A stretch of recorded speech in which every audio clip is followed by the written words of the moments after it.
Next, the receptionist called out. Wearing a simple blue kurta, worn shoes, and a faded bag, Mare stepped into the glass tower of Ultrix Technologies, feeling every pair of judgmental eyes scan her up and down. She wasn't from a prestigious university. She wasn't dressed in branded attire. She had no corporate references. All she carried was determination carved from hardship and a mind sharpened in silence. This was her final shot. 3 years of rejections had hardened her resolve but left her heart bruised. Her father, a humble farmer from a small Punjabi village, had sold a portion of their land just so Mare could complete her degree. Now he waited at home, hope in his eyes, pride in his silence. Inside the conference room sat a man who was feared even by senior executives. Raghav Kapoor, the youngest, most arrogant CEO in the tech industry. He had grown the company into a billion-dollar empire. Ruthless, sharp, cold, and today, he was interviewing candidates personally. Why? Because this job wasn't just about credentials. It was about loyalty, problem-solving, and grit. Raghav believed most people cracked under pressure. He enjoyed proving people wrong.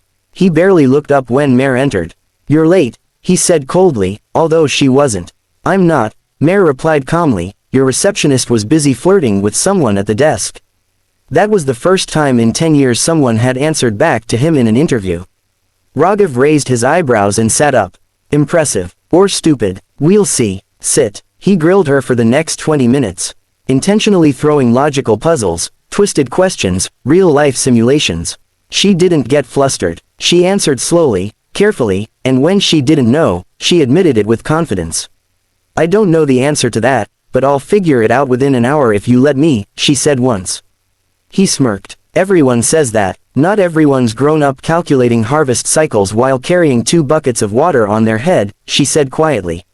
Silence. He glanced at her resume again.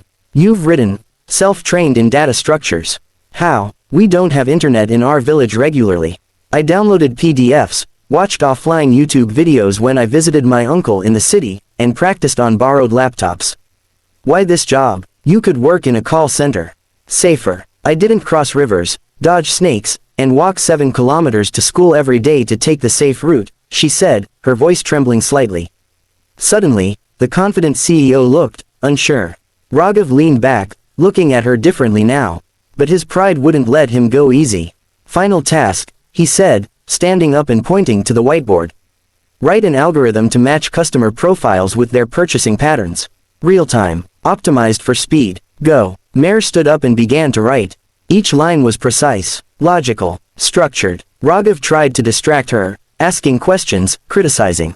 "You're not doing it the way we'd normally do it." "I'm not normal," she said without turning. "I'm better." The final stroke. She capped the marker. Raghav checked the logic, his expression unreadable. He stood silently. Then he asked, "Do you know who my father is?" Mare looked him in the eye. "No, and it doesn't matter." He stared at her for a long moment, then whispered, "Good. Because I spent my whole life trying to escape his shadow. You've never had one. That's harder." He turned to the HR. "Hire her, immediately." Gasps filled the room. Even the HR manager, who had rejected Mare's resume earlier, looked stunned. "But sir, she doesn't. She has something no university can teach, fire." When Mare stepped out of that room, she didn't just walk out with a job, she walked out with a revolution in her steps. The story of a farmer's daughter who walked into a glass building and shattered every wall built by privilege. 6 months later, Mare had transformed the analytics wing. Her team adored her. Her strategies increased sales efficiency by 23%. In Raghav, he still didn't understand how someone who had no access to Wi-Fi could read systems better than Ivy League grads. One evening, during a team dinner, he asked her, "Where do you get your confidence?" She smiled, stirring her chai. "From watching my father plant seeds in dry soil, and still believe in rain." Final scene. Back in her village, her father received a letter, handwritten by Mare. Inside was a flight ticket, an invitation to visit her new office in Mumbai, and a note. "Greater than, your hands built dreams you never saw. Now, come see what your daughter has built from the dust you once walked." He wept quietly, holding the letter with trembling fingers.